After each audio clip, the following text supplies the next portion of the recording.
India Islamic culture centre एक बार फिर सुर्खियों में है। 6 जनवरी 2019 को सेंटर के नए सदर और जिम्मेदारान के लिए वोटिंग होगी। 7 जनवरी को नए सदर और नए जिम्मेदारान के हाथों में सेंटर की बागडोर चली जाएगी।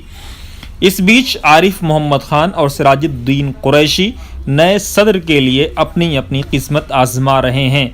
सिराजुद्दीन कुरैशी पिछले 15 सालों का अपना ब्यौरा पेश करते हुए कह रहे हैं कि 15,000 से ज़्यादा नौजवानों को उन्होंने तरबियत दी, जबकि तलबा की मदद के लिए 1 करोड़ रुपए की रकम से एक तालीमी फ़ंड कायम किया। जबकि अपोजिशन का ये कहना है कि सिराजुद्दीन कुरैशी ने सेंटर को उनके बुनियादी मकासद से भटका दिया है। उनकी ये भी दलील है कि सेंटर जिन बुनियादी मकासद के लिए कायम किया गया था, चाहे वो हिंदू मुस्लिम इत्तेहाद हो या तलबा को यूपीएससी की तैयारियां कराना या एक थिंक टैंक क्रिएट करना, इन तीनों मकासद में सेंटर दूर दूर तक भी नहीं पहुंच सका है। हालांकि आरिफ मोहम्मद खान अवामी मंचों से हमेशा सिराजुद्दीन कुरैशी की तारीफ ही कर रहे हैं।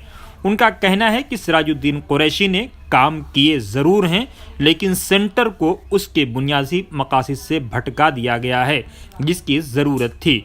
इसलिए अब जिम्मेदारी मेंबरान की है कि वो बदलाव के लिए आगे आएं और ऐसे आदमी को मुंतखब करें जिसके पास अपना एक विज़न हो। आरिफ मोहम्मद खान का ये भी कहना है कि कहीं ना कहीं सिराज साहब के पास विज़न की कमी है, इसलिए वो ये काम नहीं कर सके।